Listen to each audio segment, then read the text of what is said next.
Hey guys, tonight we slip into a story that feels almost too heavy for bedtime. But don't worry, I'll slow it down so much that you'll be floating by the end. Picture Europe in the late 1930s. Old stone buildings, still bearing the scars of the last World War. Men in overcoats smoking nervously outside cafes. And politicians making speeches that you probably won't survive if you tried to listen to them all at once. So, before you get comfortable, take a moment to like the video and subscribe, but only if you genuinely enjoy what I do here. And while you're at it, drop a comment with your location and your local time, because I love seeing where in the world you're listening from. Now, dim the lights, maybe turn on a fan for that soft background hum, and let's ease into tonight's journey together. You wander through a Europe still haunted by the silence between wars. The Great War, what we now call World War I, was supposed to be the war to end all wars. Instead, it left behind not peace, but bitterness. Germany had been forced to swallow the humiliating terms of the Treaty of Versailles, pay crippling reparations, accept blame for the entire war, and shrink its once feared military into a shadow of its former self. Imagine living in Berlin during the 1920s. Your savings vanish overnight because of hyperinflation, so bad that people literally carried wages home in wheelbarrows.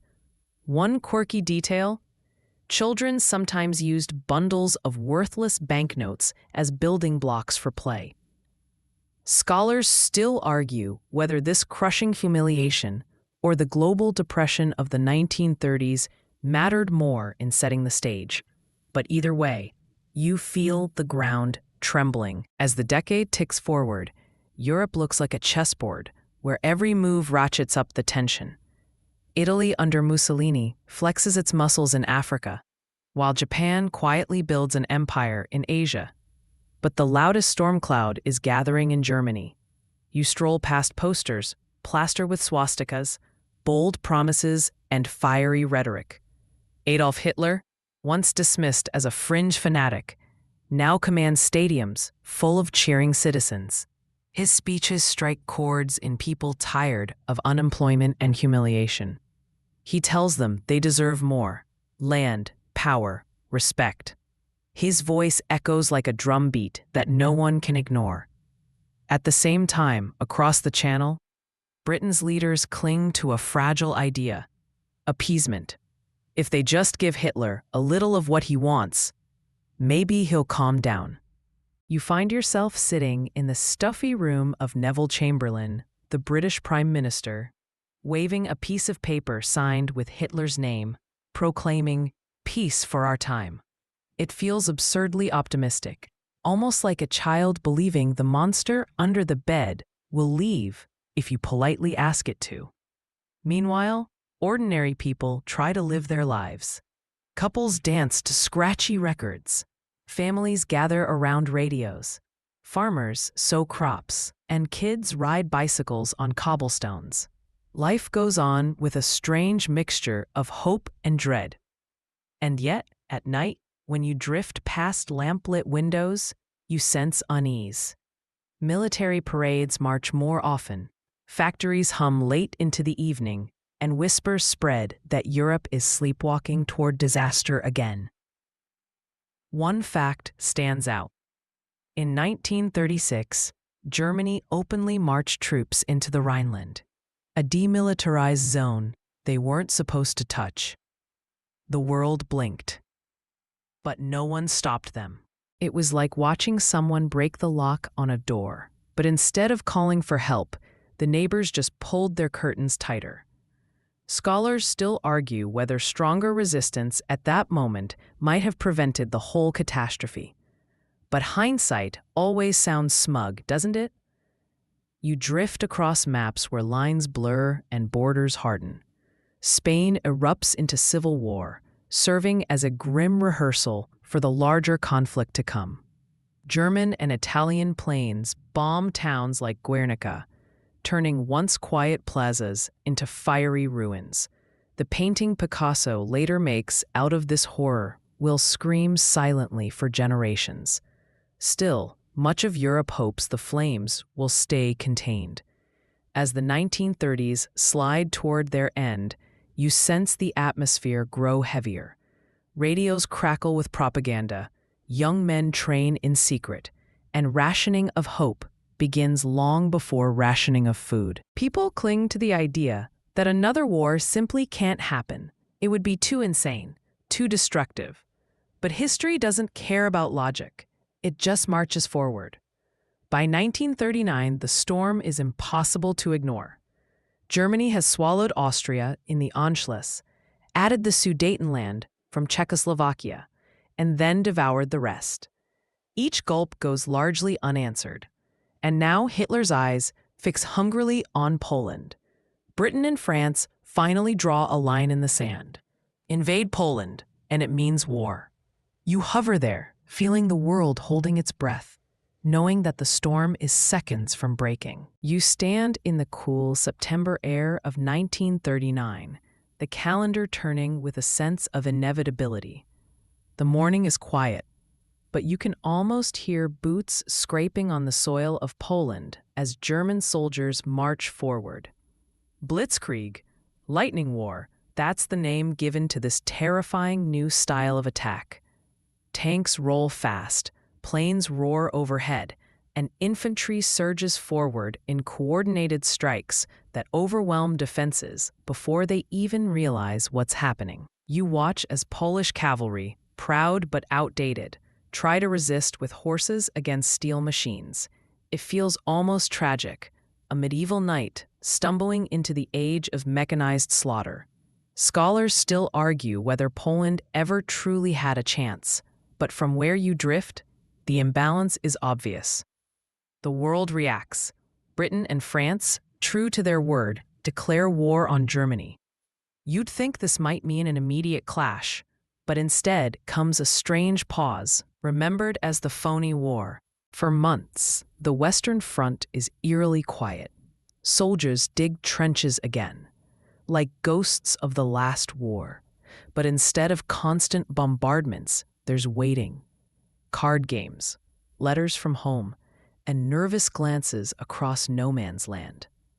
You wander through those frozen camps and sense an odd mixture of relief and dread, like holding your breath too long. Meanwhile, Poland collapses. From the east, the Soviet Union swoops in, carving up the country in secret agreement with Hitler. It's a grim handshake of convenience, two predators feasting on the same prey. This pact shocks the world. Germany, a sworn enemy of communism, now allied with Stalin's regime. Yet politics makes strange bedfellows, and survival sometimes trumps ideology. One quirky detail: when Soviet and German officers briefly held a joint parade in the conquered city of Brest-Litovsk, it looked like the world had turned completely upside down. By spring 1940, the lightning spreads. Denmark and Norway fall quickly, caught off guard. You drift across snowy fjords where German paratroopers drop like dark seeds from the sky. Norway's king flees, but the resistance will smolder for years. Then comes the real shock. Germany turns west. The Low Countries, Belgium, Luxembourg, the Netherlands, are brushed aside like fragile paper. You wander through cobblestone streets in Amsterdam, where bicycles scatter as tanks rumble past. Then France, proud and confident behind its Maginot Line of fortresses, suddenly crumbles. The Germans simply bypass the defenses, slicing through the Ardennes forest, where French commanders thought tanks could never go. Scholars still argue whether arrogance or underestimation sealed France's fate, but in 6 weeks, Paris falls. The image of German soldiers goose-stepping past the Arc de Triomphe becomes burned into memory. France is carved into two: the German-occupied north and the puppet Vichy regime in the south. Ordinary Parisians adapt in strange ways. One quirky story tells of cafe owners who refused to serve German officers unless they ordered in French. Small rebellions of dignity in a conquered city. Now Britain stands alone. You drift over the channel where fishing boats rock gently. Winston Churchill calls it a miracle of deliverance, but reminds everyone that wars aren't won by evacuations. The stage now shifts into the air. The Battle of Britain begins, and you drift high above the English countryside, where Spitfires and Hurricanes twist against the Luftwaffe. This is the first major campaign fought entirely in the skies. Londoners endure nightly bombing raids, the Blitz, as sirens wail and families huddle in underground stations, singing songs to steady their nerves. One odd detail: some London pubs stayed open even during raids, and patrons sipped beer to the sound of falling bombs. Scholars still argue whether Hitler's shift from bombing airfields to bombing cities cost him victory, but whatever the reason, Britain holds on. And so, by the end of 1940, the picture is stark. Europe is dominated by Nazi Germany, except for one stubborn island nation clinging to survival. Across the Atlantic, the United States watches uneasily, still officially neutral, but edging closer to involvement. The storm grows, but you can already sense it spreading far beyond Europe's borders. You drift eastward into the vastness of the Soviet Union, where something monumental is about to unfold. It's June 1941, and Operation Barbarossa begins, Hitler's audacious gamble to conquer the largest country on Earth. At dawn, 3 million German soldiers surge across the border, the largest invasion in human history. You watch as endless columns of tanks and trucks snake along dusty roads, while planes thunder overhead. Stalin is caught off guard. Despite warnings, he refused to believe Hitler would break their pact so soon. Scholars still argue whether Stalin's disbelief was stubbornness or a calculated gamble gone wrong. But the cost is immediate. Entire Soviet armies are encircled, captured, or destroyed within weeks. The advance is breathtaking in scale. You drift over Belarus, where villages vanish in smoke. You see Leningrad surrounded, its people enduring a siege that will last nearly 900 days. Imagine winters so cold bread is stretched with sawdust, and some desperate families resort to eating wallpaper cased. Yet the city refuses to surrender. Moscow, too, becomes a desperate battleground. German forces reach the outskirts by December 1941. You can almost feel the icy wind that freezes weapons and stiffens uniforms. One quirky detail: Soviet troops, better adapted to the cold, wore padded white coats and even strapped skis to their boots, gliding past bewildered German soldiers stuck in the snow. The counterattack pushes the invaders back, proof that the war in the East won't be the quick victory Hitler promised. But even as the Eastern Front ignites, the conflict spreads elsewhere. You drift south to North Africa, where desert sands swirl under scorching sun. British and Italian troops clash in endless back-and-forth battles. Emerges Erwin Rommel, the Desert Fox, his Afrika Korps earning a reputation for daring maneuvers. Out of the dust emerges Erwin Rommel, the Desert Fox, his Afrika Korps earning a reputation for daring maneuvers. Scholars still argue whether his brilliance could have tanned the tide if supplies hadn't been so limited. Meanwhile, ordinary soldiers endure extremes: blistering heat by day, freezing cold at night, scorpions in their boots. One odd memory from diaries: soldiers used empty fuel cans as improvised showers, pouring just enough water to wash away the sand. And then the war leaps oceans. December 7th, 1941. You hover above Pearl Harbor, Hawaii, where the Japanese fleet launches its surprise attack. Torpedo bombers skim low over the water, dive bombers scream down, and within 2 hours, battleships burn, smoke plumes spiraling into the sky. You sense the shock, the disbelief of sailors waking to chaos. The USS Arizona sinks, entombing over 1,000 men. Emerges Owen Rommel, the Desert Fox. His Africa courts, earning a reputation for daring maneuvers. A date which will live in infamy, Roosevelt declares, and suddenly the United States is fully in the war. But why did Japan attack? Because for years it had been expanding across Asia, clashing with China and eyeing Western colonies. The oil embargo imposed by America threatened Japan's survival. Scholars still argue whether diplomacy could have prevented Pearl Harbor, but the result is clear. The Pacific becomes its own brutal theater of war. In the months that follow, Japan sweeps through Southeast Asia, capturing the Philippines, Malaya, and even threatening Australia. You drift through jungles where humidity suffocates and diseases lurk. Prisoners of war are marched on the infamous Bataan Death March, staggering without food or water under a pitiless sun. One odd note: Japanese soldiers carried small paper flags signed by their families, tucked into uniforms as lucky charms. For many, those flags were the last traces left behind. Meanwhile, in Europe, Hitler declares war on the United States, perhaps his gravest mistake. Now, two industrial giants, the Soviet Union and the United States, stand against him alongside Britain. The world in World War II truly takes shape. The tide isn't turning yet, but you can feel the scales beginning to shift. The war has spread across continents: icy Russian plains, sandy deserts, Pacific jungles, Atlantic seas. Each front is brutal, each victory uncertain. And yet, through the chaos, you notice humanity clinging to scraps of normalcy.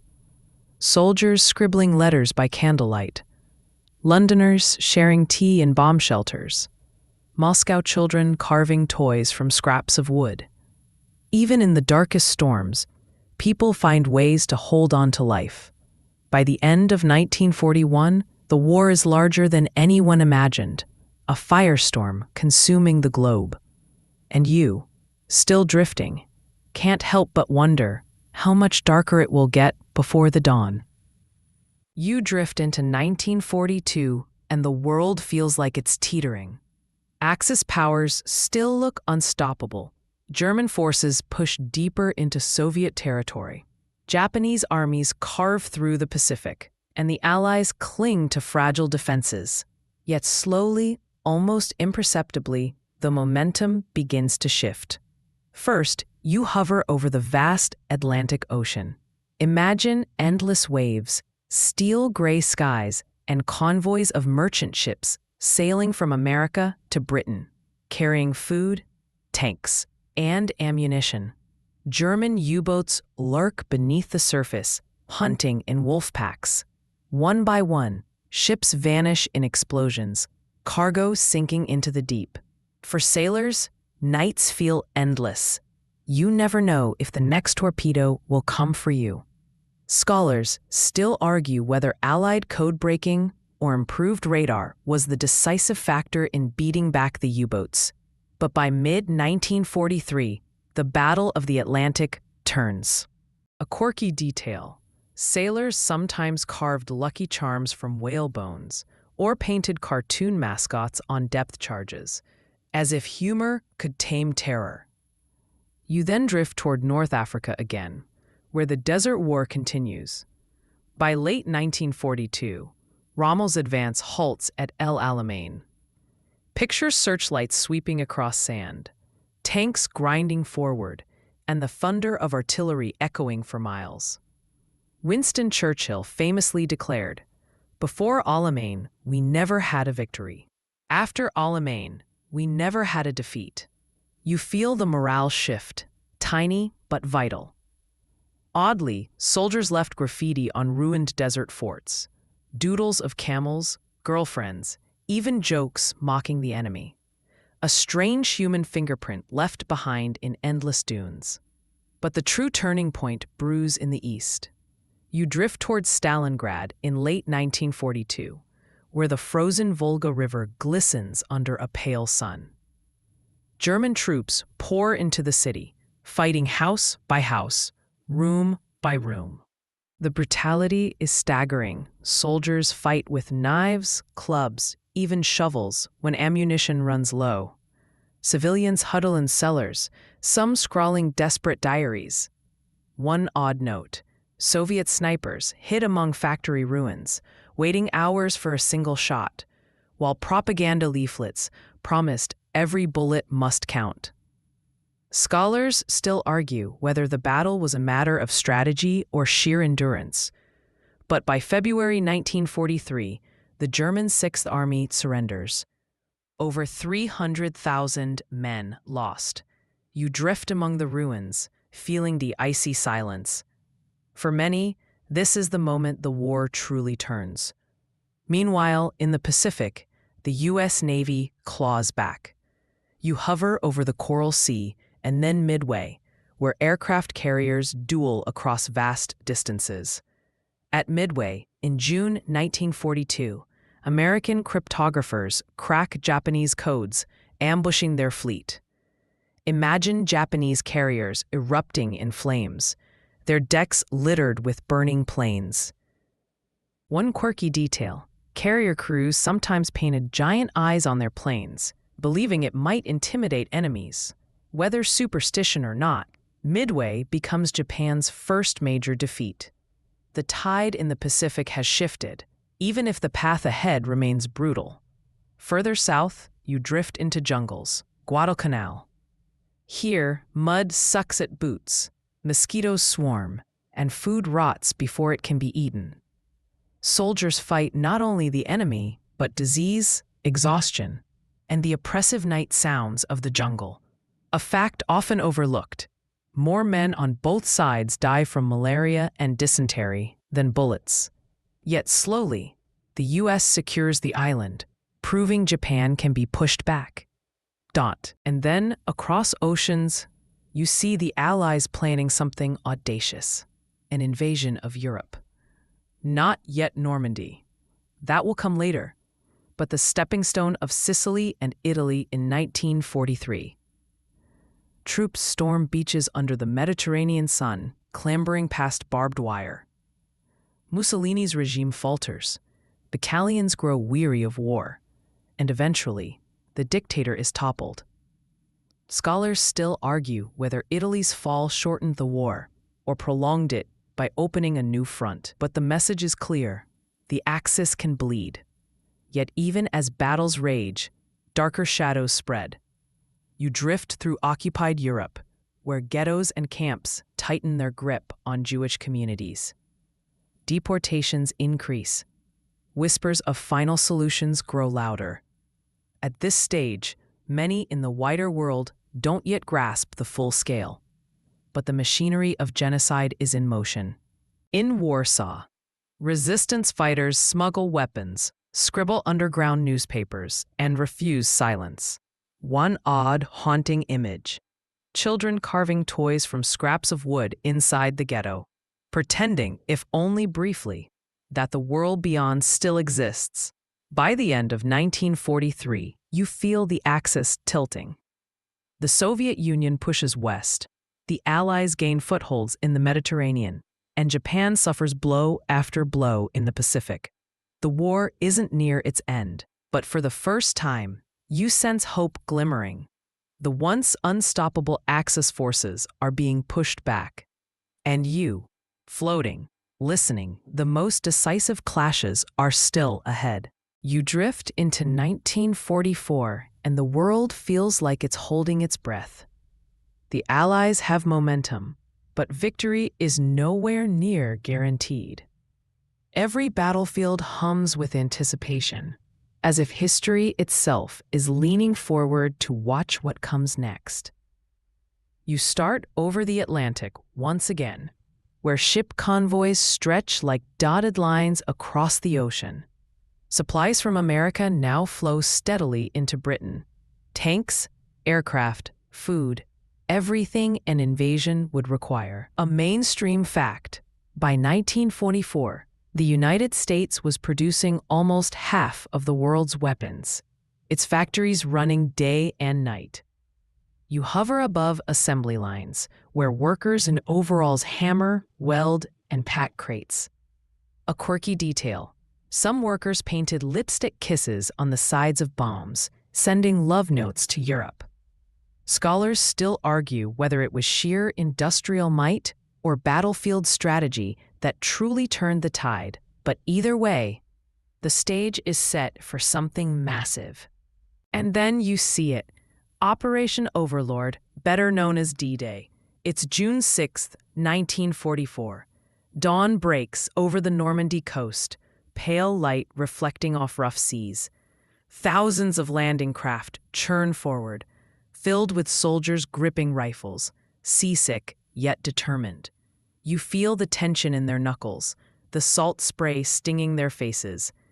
The beaches, Utah, Omaha, Gold, Juneau, Sword, await under German fire. Machine guns chatter from bunkers, shells explode in plumes of sand and blood. Some soldiers never make it off the boats, yet others crawl forward, inch by inch, until the beachhead is secured. A fact that lingers: over 150,000 Allied troops landed that day, the largest amphibious invasion in history. Oddly, paratroopers dropped behind enemy lines carried toy cricket clickers, little metal devices, so they could identify friend from foe in the dark fields of Normandy. A strange sound in the night, part game, part survival. Once ashore, the push through France begins. You drift over hedgerows and winding roads where tanks creep forward, ambushed by German defenders. Cities like Caen and Saint-Lô burn, rubble piling high. French resistance fighters emerge from hiding, guiding Allied troops, cutting railway lines, sabotaging German supplies. Some rode bicycles across the countryside, baskets stuffed with explosives hidden beneath loaves of bread. Scholars still argue whether the resistance shortened the liberation by weeks or months, but its courage left a permanent scar on memory. By August, Paris rises. Imagine the city streets alive with gunfire and celebration. German troops withdraw, and Parisians pour into the boulevards, waving flags, embracing soldiers, singing as if the war itself has cracked open. The Eiffel Tower, dark through years of occupation, stands as a silent witness. Only, a quirky note: when the Germans retreated, they cut elevator cables in the tower so Allied troops would have to climb on foot if they wanted to raise their flag. Petty sabotage, but symbolic. Still, Paris is free. Meanwhile, in the east, the Soviet steamroller surges westward. You drift across vast plains where entire armies clash in Operation Bagration, the destruction of Germany's Army Group Center. The scale is staggering. Hundreds of thousands of men, tanks rolling like iron waves, skies filled with aircraft. German lines collapse, villages are liberated, and the front shifts dramatically. A fact that sticks: as autumn deepens, you hover over Italy again. The campaign drags on, bogged down by mountains and stubborn German defenses. At Monte Cassino, a medieval abbey perched on a hilltop, bombs rain down until the ancient stones lie shattered. Scholars still argue whether it was necessary to bomb the monastery or if it was a tragic mistake, but the battle grinds forward, brutal and costly. Soldiers trudge through mud, whispering about how Europe's old beauty is crumbling under war. And then comes winter, December 1944, and with it, Germany's desperate counterattack. The Ardennes forest, snow-laden trees, biting cold, soldiers huddled in foxholes. Suddenly, German tanks smash through the lines in what becomes the Battle of the Bulge. The Allies are caught off guard, scrambling to hold ground. In frozen villages, civilians hide in cellars as battles rage above. An odd detail: some soldiers wrapped their boots in newspapers to keep warm, because supplies were thin and frostbite unforgiving. Slowly, painfully, the German advance stalls. By January 1945, the Allies push them back. It is Germany's last gamble, and it fails. By the year's end, you sense the war's outcome. The Allies stand at Germany's borders. The Soviets approach from the east, the Western Allies from the west. Japan, though still holding vast territory, is battered and retreating. The end is not yet here, but you feel the shape of it forming. A shadow of finality hangs over the battlefield, and as you float above the weary world, you can almost hear the echo of boots trudging home, though their journey isn't over. Victory is on the horizon, but not without unimaginable cost still to come. You move into 1945, and the air feels heavy with inevitability. The war has burned so long that people barely remember peace. Yet there's a sense now that the final act is unfolding. In the West, Allied armies cross the Rhine. You drift above pontoon bridges stretching across the great river, tanks rumbling over as artillery thunders in the distance. Soldiers wave, exhausted but determined, their helmets tilted back to feel spring air on their faces. A mainstream fact: in March 1945, American forces captured the Ludendorff Bridge at Remagen intact, a rare stroke of luck that allowed troops to surge across the Rhine faster than anyone expected. A quirky detail: graffiti quickly appeared on the bridge from soldiers, scribbled names and jokes, as if even history's grandest moments needed doodles. Scholars still argue whether this single event shortened the war in Europe, or if Germany's collapse was already inevitable. Meanwhile, in the east, the Red Army closes in on Berlin. You float over a city of ruins, streets reduced to rubble, buildings shells of themselves. Soviet artillery pounds the capital day and night. German civilians huddle in basements, whispering prayers, while soldiers, many of them barely teenagers, clutch rifles in fear. Amid the chaos, Hitler retreats into his bunker, giving orders detached from reality. You sense the city as a tomb in waiting. By late April, the Soviets storm the Reichstag, raising the red flag above the shattered skyline. A fact: Hitler dies by his own hand on April 30th, 1945, and within days, Germany surrenders unconditionally. Odd detail: when the Soviets entered Berlin, they sometimes found abandoned zoos, where exotic animals wandered through ruined streets. Lions and monkeys, a surreal sight of the apocalypse. In Europe, at least, the guns finally fall silent. Crowds gather in London, Paris, New York, Moscow, celebrating with tears, kisses, and fireworks. But even as victory parades fill the air with laughter, you feel the unfinished weight of war. Because across the oceans, Japan still fights on. You drift into the Pacific again. Okinawa, April 1945. Waves crash against cliffs as Marines struggle ashore.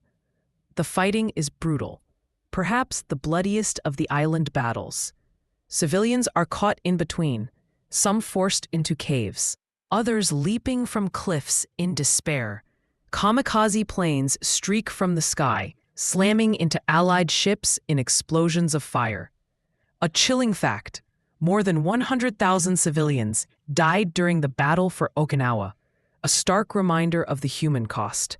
A quirky, haunting note: some soldiers reported goats wandering through the battlefield, feeding on abandoned rations, oblivious to the carnage. Scholars still argue whether Okinawa convinced American leaders that an invasion of Japan would cost too many lives. And then, August. Hiroshima, Nagasaki. Two flashes of light brighter than the sun. Two mushroom clouds rising into the stratosphere. Two cities erased in an instant. You hesitate because there's no easy way to drift through such devastation.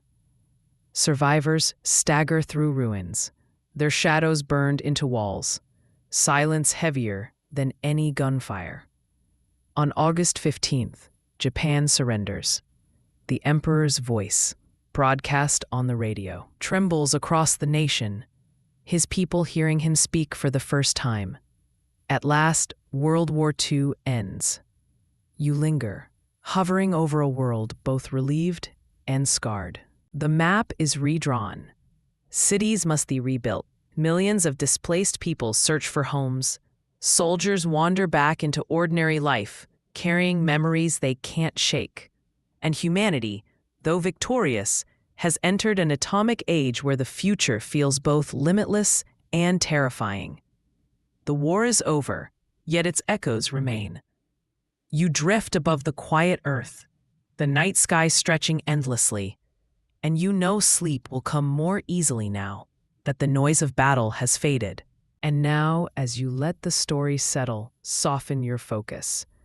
Imagine the world not in flames, but in stillness, like a globe turning slowly in the dark, oceans calm, cities glowing faintly with quiet lights. The chaos you wandered through fades into background hum, leaving only the sense of vast distance, of time moving forward. You picture soldiers no longer marching, but sitting at kitchen tables again, sipping tea or coffee, listening to radios that now play songs instead of war reports.